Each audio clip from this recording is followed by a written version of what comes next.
నమస్తే. రాష్ట్ర వ్యాప్తంగా దేశవ్యాప్తంగా మరి పచ్చటి అడవిని వదిలి మావోయిస్ట్ అగ్రనేతలు పట్టణ వైపు వస్తున్నట్టు ఒక చర్చ జరుగుతుంది. ఇప్పటికే ఇంటెలిజెన్స్ ఇన్ఫర్మేషన్తో పోలీసు భద్రతా బలగాలు ఎక్కడికక్కడ మరి జిల్లా వ్యాప్తంగా జల్లెడబడతా ఉన్నాయి. దీనికి తోడు బీజేపీ ఎంపీ రఘునందన్ రావుకు ఒక మావోయిస్టు ఫోన్ చేసి బెదిరించాడు, చంపుతానంటూ బెదిరిస్తున్నాడు ఒక చర్చ జరిగింది. ఇప్పటికే రఘునందన్ రావు పోలీసులకు ఫిర్యాదు ఇచ్చినటువంటి పరిస్థితి. మరొక అంశము, ఇక మావోయిస్టుల పేరు చెప్పి ఫోన్ ట్యాపింగ్ పర్మిషన్ తెచ్చుకున్నటువంటి ప్రభాకర్ రావు బండారం బయటపడ్డట్టుగా తెలుస్తోంది. మరి అన్ని అంశాల గురించి మాట్లాడదాం. ప్రస్తుతం మనతో పాటు శాంతి చర్చల వ్యవస్థాపక నేత, మాజీ మావోయిస్టు, కేంద్ర కమిటీ మెంబర్ జంపన్న గారు ఉన్నారు. జంపన్నతో మాట్లాడి మరిన్ని డీటెయిల్స్ తెలుసుకునే ప్రయత్నం చేద్దాం. సార్ నమస్తే. సో ఎట్లా చూస్తారు? ప్రధానంగా రఘునందన్ రావుకు ఒక మావోయిస్టు ఫోన్ చేసి బెదిరించాడని ఒక చర్చ జరిగింది. ఆయన మీద ఇప్పటికే ఎవరేంటి అనేది ఎంక్వైరీ జరుగుతూ ఉంది. మధ్యప్రదేశ్ సంబంధించినటువంటి వ్యక్తిగా కూడా లొకేషన్ ట్రాప్ అయినట్టు తెలుస్తోంది. సో నిజంగా మావోయిస్టులు ప్రజాప్రతినిధులకు ఫోన్ చేసి బెదిరించే పరిస్థితి ఇప్పట్లో ఉందా సార్? ఇప్పుడు ఒకటేంటిదంటే, నేను చెప్పే విషయం దాదాపు ఒక 3 నెలల కాలం నుంచి ఎవరు చనిపోవద్దు, మావోయిస్టులు చనిపోవద్దు, పోలీసులు చనిపోవద్దు, ప్రజలు చనిపోవద్దు, శాంతి స్థాపించాలి. శాంతి అని అంటే తప్పనిసరిగా కాల్పుల విరమణ చేయాలి. కాల్పుల విరమణతోటి శాంతి రాదది. కాల్పుల విరమణ చేయడం అనేది శాంతి చర్చలకు ఒక ముందస్తు ప్రాతిపదిక. ఈ ప్రాతిపదిక ద్వారా జరిగేది ఏంటిదంటే శాంతి చర్చలు. అంటే ఇరుపక్షాలే, మావోయిస్టులు, ప్రభుత్వమే, ఈ 2 పక్షాలు కూర్చున్నప్పుడు మధ్యవర్తులుగా ఉండేవారు ఇక్కడ శాంతి సాధించడం అనేది పూర్తిగా శాంతి సాధించడం అంటే మావోయిస్టుల డిమాండ్లను ఆ సందర్భంగా చర్చించి వాటిని ఫైనలైజ్ చేయడం అంటే ఏంటిది? ఆ ఫైనలైజేషన్ లోపల మావోయిస్టు పార్టీ కూడా సాయుధ పోరాట విరమణ చేయడం కూడా ఉంటుంది. సాయుధ పోరాట విరమణ లేకుండా ఇంకేవో డిమాండ్లు చర్చించి ఇది కావాలి అది కావాలని చర్చించి మళ్ళీ శాంతిగా ఉండాలంటే శాంతి ఎక్కడ ఉంటుంది? మళ్ళీ 2 నెలలకు 3 నెలలకు మళ్ళీ కాల్పులే కదా, మళ్ళీ ఫైరింగ్సే, యుద్ధం ఆగదు అది. కాబట్టి తప్పనిసరిగా దాని యొక్క లక్ష్యం ఏంటంటే స్థిరమైన శాంతి, కంప్లీట్ శాంతి అనేది అంటే యుద్ధ శాంతి ఏదైతుందో ఇది కావాలి, సాయుధ పోరాట విరమణ జరగాలి అనే దాంతో ఏంటంటే 3 నెలల క్రితము లేదా 3 నెలలు కాదు 7 నెలల కాంచి ప్రారంభమైంది శాంతి చర్చల అవగాహన. 7 నెలల కాంచి ప్రారంభమైంది. కాబట్టి ఇదేదైతే భంగం అవుతుందో అంటే ఒక రకంగా మావోయిస్టు పార్టీ, కేంద్ర కమిటీ, అభయ్, తర్వాత రూపేష్ వాళ్ళు ఇచ్చిన ప్రకటన లోపల అంటే 7-8 సార్లు చేసిన ప్రకటన లోపల చాలా స్పష్టంగా చెప్పిన వాళ్ళు స్పష్టంగా చెప్పి వాళ్ళు శాంతి చర్చలకు వస్తామన్నారు, ఆయుధ విసర్జన ఎజెండాలో చర్చిస్తామన్నారు, జనజీవన స్రవంతిలో కూడా చర్చిస్తామన్నారు. కానీ కేంద్ర ప్రభుత్వం చర్చ చేయకుండా, కాల్పుల విరమణ ప్రకటించకుండా వరుసగా నిర్మూలన దాడులు ఏవైతే కొనసాగించిందో అంటే 4 కేంద్ర కమిటీ మెంబర్లు, ఒక 7-8 మంది రాష్ట్ర కమిటీ మెంబర్లు, జిల్లా కమిటీ మెంబర్లు, ప్రజలు చనిపోయినారు. కాబట్టి ఈ నేపథ్యంలో ఏం జరిగింది? అది మనకు ఇప్పుడు ఇక్కడ బార్డర్లో కుంట పరిసర ప్రాంతంలో కూడా వాళ్ళొక ఏఎస్పీ ఒక బ్లాస్టింగ్ చేసి ఒక ఏఎస్పీని కూడా చంపినరు. ఏఎస్పీనే కాదు కొంతమంది ఇన్ఫార్మర్లను కూడా చంపినరు. అంటే హింసా వలయం అనేది చక్రంగా తిరుగుతూనే ఉన్నది. ఇది హింసా వలయం అనేది ఒకరు చేస్తే మరొకరు ఎంతో కాలం ఆగరు కదా. అంటే వాళ్ళు కొంతకాలం కాల్పుల విరమణ ప్రకటించారు, కానీ ఆ తర్వాత తప్పనిసరిగా వాళ్ళ ఆత్మరక్షణ కోసం వాళ్ళు చెప్పే విధానం నేను చెప్తున్నా. నేను చేయాలని చెప్పను, కానీ వాళ్ళ యొక్క ఆత్మరక్షణ భాగంగా వాళ్ళు ప్రారంభించారు. ఈ ప్రారంభం అనేది మనకి ఏం కనపడుతుంది? ఇప్పుడు కంటిన్యూ కూడా ఏంటంటే ఇప్పుడు నిన్న మొన్న లేదా అంతకుముందు కూడా ఇన్ఫార్మర్లను చంపడము లేదా హెచ్చరించడము లేదా ప్రకటనలు చేయడం అనేది కూడా కనపడుతుంది. కాబట్టి ఇది ఏమవుతుంది అనేది ఉందో నేను చెప్పే విషయం ఇప్పుడు ఇలా అంటే రకరకాలుగా ఇప్పుడు మీరు అడిగే దాంట్లో కూడా ఇప్పుడు పట్టణాలకు హైదరాబాద్కు ప్రవేశించారు అని, లేదా గోదావరి ఒడ్డు పంటి కూడా అక్కడికి వస్తారనేది, లేదా వేరు ప్రాంతాల్లో పట్ల కూడా అప్రమత్తం కూడా చేస్తుండ్రు కదా. ప్రధానంగా బీజేపీ ఎంపీ రఘునందన్ రావు నాకు ఒక ఫోన్ కాల్ వచ్చింది, మా పిఎం మాట్లాడాడు, మధ్యప్రదేశ్ చెందినటువంటి వ్యక్తిగా లొకేషన్ ట్రాప్ చేసినట్టు తెలుస్తుంది, మావోయిస్టు పేరు మీద బెదిరిస్తూ చంపేస్తామనే ఒక చర్చ మనం చూసినాం. సో ఎట్లా చూస్తారు? నిజంగా మావోయిస్టులు ఇప్పుడు ప్రజాప్రతినిధులకు ఫోన్ చేసి బెదిరించేంత పరిస్థితి ఉందంటారా? నేను ఒకటేం చెప్తున్నానంటే వాళ్ళే నిజంగా బెదిరించిర్రా లేదనేది సెకండరీ విషయం. ఇది సెకండరీ, నేను చెప్తా, దాని గురించి కూడా చెప్తా. కానీ పరిస్థితి ఏమిటంటే ఇప్పుడు వాళ్ళు నిజంగా అది ఉన్నదా లేదా వేరే విషయం. కానీ ఒక విషయం ఏంటంటే ఇంటెలిజెన్సీ కోణ నుంచి కూడా ఆలోచిస్తే ఏంటంటే ఒక ముందస్తుగా అప్రమత్తం చేయడంలో భాగం కూడా ఇంటెలిజెన్సీ వాళ్ళు రకరకాలు చేస్తారు. ఎందుకంటే మావోయిస్టులు చనిపోతున్నారు కాబట్టి చనిపోయినప్పుడు తప్పనిసరిగా ప్రతీకార చర్యలు వాళ్ళు చేస్తారు. ప్రతీకార చర్యలు ఎట్లా చేయవచ్చు? ప్రతీకార చర్యలు అంటే వీళ్ళు కొంత ఊహిస్తారు, వీళ్ళు ఒక అంచనా ఇస్తారు. మావోయిస్టుల గత చరిత్రను బట్టి లేదా వివిధ దేశాల్లో బట్టి గెరిల్లాలకు సంబంధించిన ఎత్తుగడలను బట్టి వీళ్ళు ఒక అంచనా వేసి ఈ అంచనాకు సంబంధించిన దాంట్లో బట్టి ఏంటంటే ఏం చేయవచ్చు అనే దాంతో ఏంటంటే వాళ్ళు చెప్తూ ఉంటారు వాళ్ళు. ఇప్పుడు ఆల్రెడీ ఒక రుజువైంది, ఏఎస్పీని చంపినరు, ఇన్ఫార్మర్లను చంపినరు. కాబట్టి వాళ్ళు కిడ్నాప్లు చేయొచ్చు, మినిస్టర్స్ని కిడ్నాప్ చేయొచ్చు, ఎమ్మెల్యేలను చేయొచ్చు, పెద్ద అధికారులను చేయొచ్చు. కాబట్టి అలాంటప్పుడు ఏంది, పట్టణాలకు కూడా వస్తారు వాళ్ళు, పట్టణాలకు వస్తారు కాబట్టి అంటే జాగ్రత్తగా ఉండాలి. లేదా ఇప్పుడు వాళ్ళు మావోయిస్టులు అంటే ఎక్కువ అడవి ప్రాంతం అంటే డీకే కదా, అంటే ఉత్తర తెలంగాణ లేరు లేదా తక్కువ ఉన్నారనే కదా. కాబట్టి ఆ బలగాలు అక్కడి నుంచి కూడా రావచ్చు, వచ్చి అంటే ఒక ప్రతీకార చర్యగా చేసే అవకాశం ఉంది. కాబట్టి అంతటి కూడా అప్రమత్తత పెంచాలనంటే మామూలుగా ఇంటెలిజెన్స్ వాళ్ళ స్టేట్మెంట్ తింటారా, మంత్రులు వింటారా, ఎమ్మెల్యేలు విన్నారు కదా. కాబట్టి ఏం చేయాలి, అవసరమైతే ఒక బెదిరింపు కాల్ కూడా ఇవ్వచ్చు.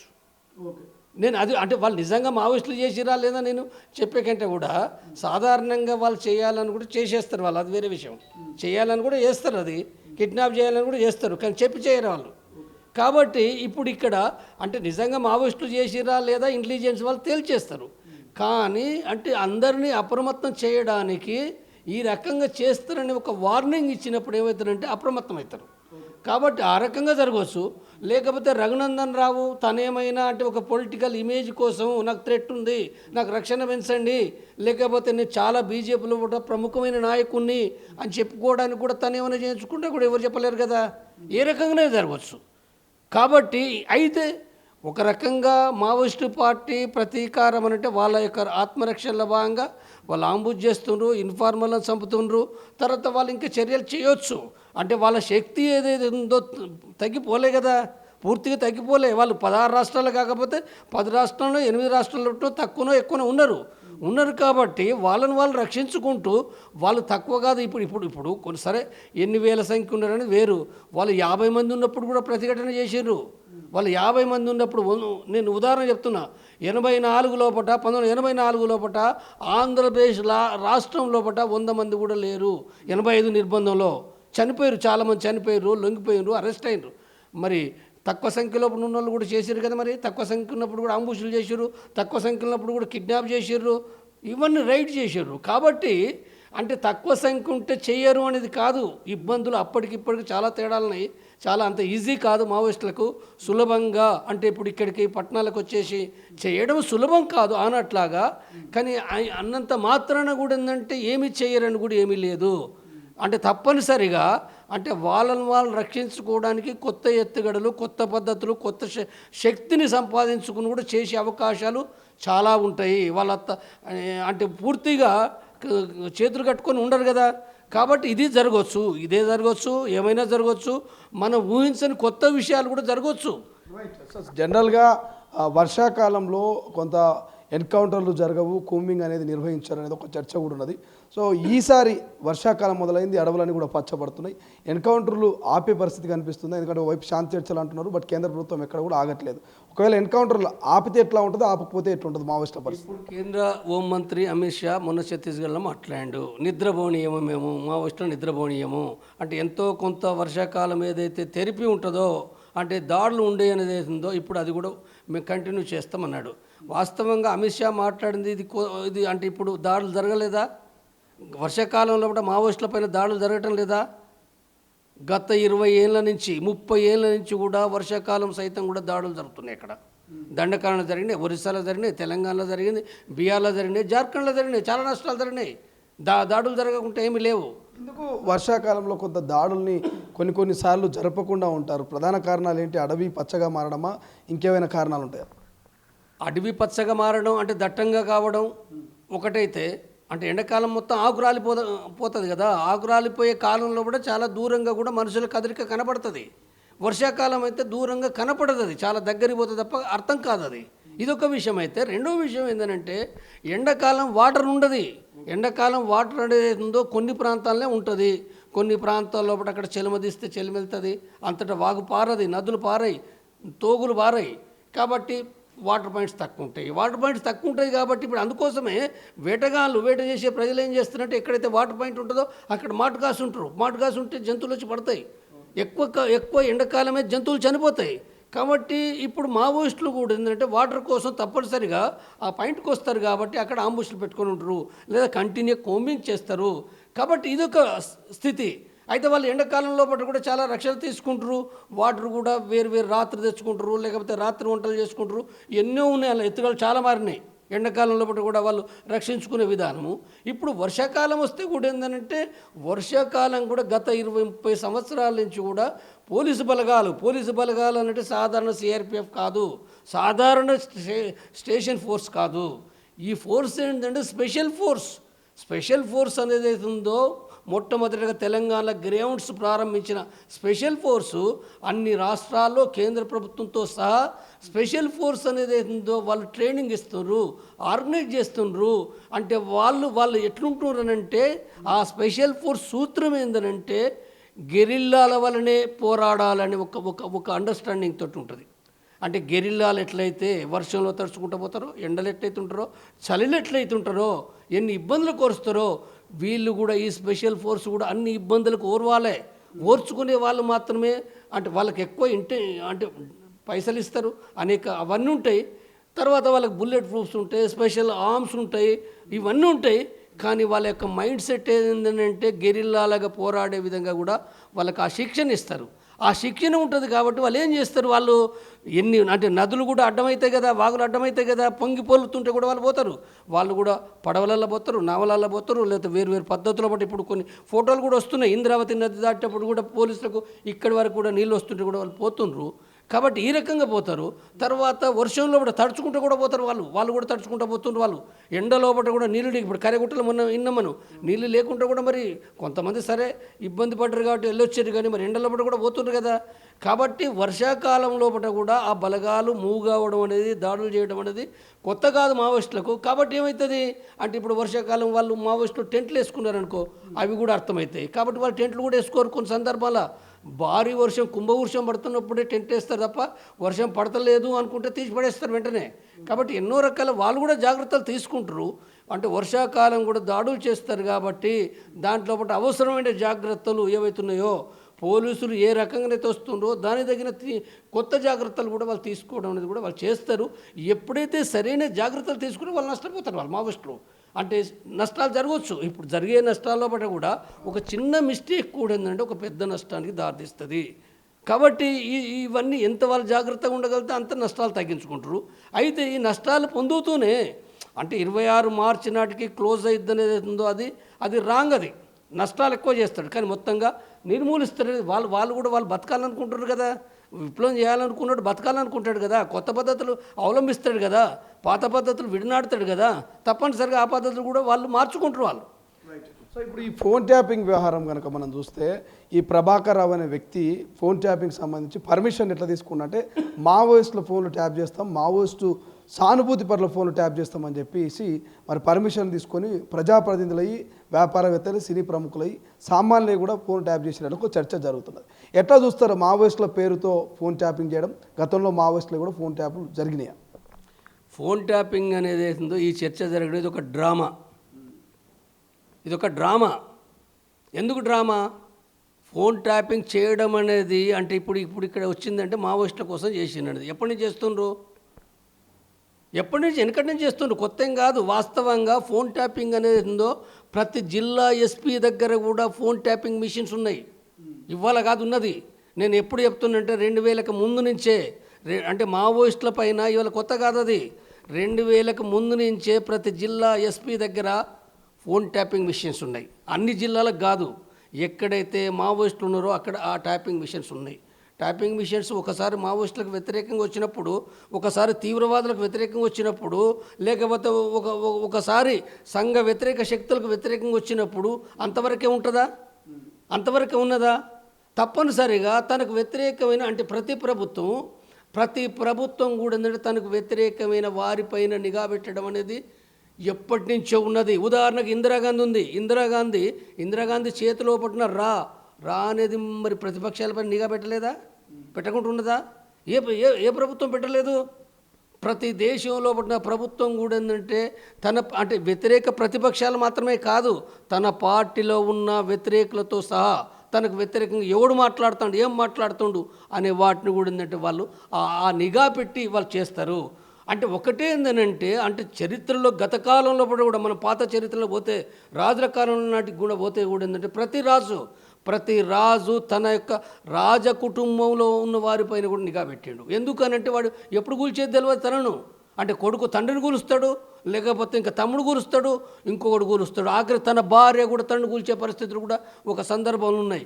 కాబట్టి ఏ గవర్నమెంట్ కూడా ఎవరిని నమ్మది. ఎన్టీ రామారావు ఏమైంది, తెలుగుదేశం ప్రభుత్వం ముఖ్యమంత్రిగా ఉన్న రామారావును ఎవరు కూల్చిండ్రు? చంద్రబాబు ప్రభుత్వం కూరలేదా? అంటే ఎన్టీ రామారావు అంత చాలా బోలగా మాట్లాడతాడు. సరే, ఎన్టీ రామారావు నియంతృత్వం చేసిండు, కానీ తనకు అంతగా ఒక కపటమైన తెలివితేటలు అన్నీ లేవు కాబట్టి అంత బాగానే ఉందనుకున్నాడు. తను నమ్మినందుకు ఎందుకంటే అక్కడ బోల్తపడ్డాడు కదా. కాబట్టి ఇక్కడ ప్రతి ప్రభుత్వం చేస్తుంది. ఇది ఏందన్నట్టు ఇప్పుడు ఈ ఫోన్ ట్యాపింగ్ అనేది ఒక రాజకీయ డ్రామా. ఇప్పుడు కేంద్ర ప్రభుత్వం ట్యాపింగ్ చేయడం లేదా? ట్యాపింగ్ చేయకుండా అది బతుకుతుందా? కేంద్ర ప్రభుత్వం రేవంత్ రెడ్డి ముఖ్యమంత్రి చేయడం లేదా? చేయకుండా బతుకుతుందా? మావోయిస్టులను చేస్తారు, రాజకీయ ప్రతిపక్షాలను చేస్తారు, అన్నీ చేస్తారు. కాబట్టి ఇవాళ ట్యాపింగ్ అనేది అవుతుందో చాలా ఇవాళ ఇజ్రాయిల్ టెక్నాలజీ వచ్చింది. ఇజ్రాయిల్ టెక్నాలజీ అవుతుందో ప్రపంచం లోపట ఎలక్ట్రానిక్ రంగం లోపట అంటే ఈ ట్యాపింగ్ లేదా ట్రాకింగ్ చేయడం లోపట అంటే చాలా ఒక ఘనమైనది, అది నైపుణ్యం ఉన్నది అది. కాబట్టి చైనా కూడా అంతే, అమెరికా కూడా అంతే. ఈ టెక్నాలజీ ఏదైతుందో ఇలా భారత ప్రభుత్వానికి ఏనాడో వచ్చింది. సో దాంతోపాటు సార్ ఫైనల్గా మనము మొదట్లో అనుకున్నటువంటి అంశము మరి దట్టమైన దండకార్యాన్ని వీడి అగ్రనేతలు మావోయిస్ట్ అగ్రనేతల మరి అడవి నుంచి బయటకు వచ్చి సిటీలోకి రాబోతున్న చర్చ జరుగుతుంది. మనం చూసిన విజువల్స్ కూడా కొన్ని మీడియాలో వస్తూ ఉన్నాయి. ఇది సాధ్యాసాధ్యాలు ఎట్లా చెప్తారు సార్? సిటీలోకి వచ్చి అవకాశం ఉందా? వస్తే మరి పట్టుబడకుండా ఉంటారంటారు? అడవిలు సేఫా, సిటీ సేఫ్ అంటారు మావోయిస్టులకి? ఇప్పుడు ఒకటి చెప్పాలన్నా, ఔరంగజేబు కాలం లోపట ఇప్పుడు అక్కడికి ఔరంగజేబు ఉన్నప్పుడు కూడా శివాజీ ఏం చేసిండు? మిఠాయిల్లో కూడా పోయిండని ఒక కథ చెప్పిండు కదా. మిఠాయిలు పొట్టాలు పట్టుకొని పోయిండని ఒక కథ చెప్పిండ్రు. అంటే ఇప్పుడున్న పరిస్థితి లోపట ఎవరు ఏ రకంగానైనా పోవచ్చు. ఇప్పుడు ఇజ్రాయిల్ వాళ్ళు ఇరాన్ లోపలికి వాళ్ళు ఒక సిఐడీస్గా పోయిందంటే అక్కడనే వాళ్ళ ఆఖరికి ఆ దాడికి ఇజ్రాయెల్ దాడికి కారకులైనరు అనే విషయం కూడా ఇప్పుడు మనకు పేపర్ వార్తలో చూస్తున్నాం. మరి అనుకున్నప్పుడు గెరిల్లాలు కూడా మరి రకరకాల ఎత్తుగడలు వేస్తారు కదా. వాళ్ళు పాలమ్మే వాళ్ళుగా లేదా పండ్లు అమ్మేటోళ్ళుగా లేదా రకరకాల అమ్మేటోళ్ళుగా కూడా వాళ్ళు రావచ్చు కదా. ఏమి అంటే మావోయిస్టులు అన్నట్టు డ్రెస్సులు వేసుకొని రావాలని ఏం లేదు కదా. తుపాకులే బహిరంగ పట్టుకోవాలని ఏం లేదు కదా. ఎన్నో రకాలుగా ఏదో రకంగా వాళ్ళు చెయ్యరనేది ఏమీ లేదు. కాబట్టి ఏదైనా అసాధ్యం ఏమీ కాదు. అయితే వాళ్ళు చేస్తే నిజంగా వాళ్ళు ఇప్పుడు వచ్చిరా లేదా అనే ప్రశ్న వేరేది.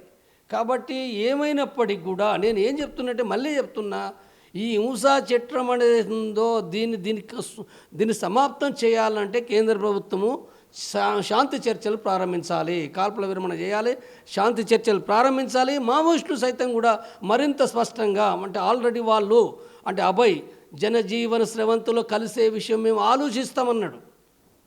జనజీవన స్రవంతిలో కలిసే విషయం ఆలోచిస్తామని అంటే నంబాల కేశవరావు చనిపోయటానికంటే కొద్ది రోజుల ముందు ప్రకటన చేసిండు. కాబట్టి ఇప్పటికీ కూడా మావోయిస్టు పార్టీ ఏదైతుందో తను ఎందుకు శాంతి చర్చలకు రావాలని అనుకుంటుందో స్పష్టంగా చెప్పడం ద్వారా అంటే నేనేం చెప్తున్నానంటే మావోయిస్టు పార్టీ మీరు సాయుధ పోరాట విరమణ ప్రకటించండి. సాయుధ పోరాట విరమణ ప్రకటించడం ద్వారా మీకు ఈ దేశంలో పట అసలు ఇప్పటిదాకా వచ్చిన దానికంటే కూడా 20 రెట్లు 50 రెట్లు ఎక్కువ మద్దతు వస్తుంది. 50 రెట్లు ఎక్కువ మద్దతు వస్తుంది. దేశంలో మద్దతు వస్తుంది, విదేశాల్లో కూడా. విదేశాల్లో పట కూడా ఏంటంటే ఇప్పుడు చర్చ జరుగుతుంది. మావోయిస్టులతోటి శాంతి చర్చలు చేయాలని ఒక 13 దేశాల కమ్యూనిస్టు నాయకులు వాళ్ళు ఐక్యరాజ్య సమితి లోపల కూడా మెమరాండం ఇచ్చారు. కాబట్టి ఇది దృష్టిలో పెట్టుకొని మీరు చనిపోవడం అనేది ఉందో అంటే ఇవాళ మీకు ఆ పరిస్థితులు లేవు. చాలా కాలం సరే 2026 కాదు కానీ ఇంకా 2 ఏళ్ళు 4 ఏళ్ళు 10 ఏళ్ళు యుద్ధాన్ని కొనసాగించలేరని నేనేమనుకుంటున్నాను. కానీ అనవసరంగా ఆ నష్టాలు పొందే కంటే కూడా విప్లవం విజయవంతమయ్యే పరిస్థితి సాయుధ పోరాటం ద్వారా సాయుధ పోరాట పరిస్థితులు లేవు. కాబట్టి మీరు చట్టబద్ధంగా మీరు ఒక సాయుధ పోరాట విరమణ చేసి మీ పార్టీ చట్టబద్ధంగా రండి, చట్టబద్ధంగా వచ్చేసి ప్రజల్ని సంఘటితపరచండి, చైతన్యవంతం చేయండి. అంటే ప్రజలు అర్థం చేసుకోకపోతే, ప్రజలు చైతన్యవంతం కాకపోతే మనం ఏ విప్లవాలు కూడా చేయలేము అనే విషయం మీరు దృష్టిలో పెట్టుకోండి అని నేను మరొకసారి విజ్ఞప్తి చేస్తున్నాను. ఇది మొత్తం మీద సో మావోయిస్టులు అడవిని వీడొచ్చు, హైదరాబాద్కు రావచ్చు, సిటీకి రావచ్చు, బట్ వాళ్ళు ఏ రకంగానైనా రావచ్చు, బట్ అది వస్తారో రారని క్లారిటీ ఇవ్వలేం. బట్ ఏదేమైనప్పటికీ కేంద్ర రాష్ట్ర ప్రభుత్వాలు శాంతి చర్చలు జరపాలి, జరిపితే మరి ఈ యొక్క ఎన్కౌంటర్లు ఆగేటువంటి అవకాశం ఉందంటూ జంపన్న చెప్తున్నటువంటి పరిస్థితి. చూద్దాం, వస్తున్నటువంటి వార్తా కథనాల ప్రకారం మాత్రం మరి అడవులను వీడి మావోయిస్టు అగ్రనేతలు అయితే సిటీ బాట పడుతున్నారు, జనజీవన శ్రవంతిలో కలిసి ఆలోచన చేస్తున్నారనే ఒక చర్చ జరుగుతుంది. ఇప్పటికే ఇంటెలిజెన్సీ ఇన్ఫర్మేషన్ మేరకు పోలీసు భద్రతా బలగాలు ఎక్కడికక్కడ మరి గస్తీలు కాస్తున్నటువంటి పరిస్థితి కనబడుతోంది. చూద్దాం ఏం జరుగుతుంది భవిష్యత్తులో అనేది. కెమెరా పర్సన్ అజయ్తో శ్రీశైలం, తొలి వెలుగు, హైదరాబాద్. ప్రపంచంలో ఏ మూల ఏ క్షణం ఏం జరుగుతుందో వేగంగా తెలుసుకోవడానికి తొలి వెలుగు వాట్సాప్ ఛానల్ని ఫాలో చేయండి.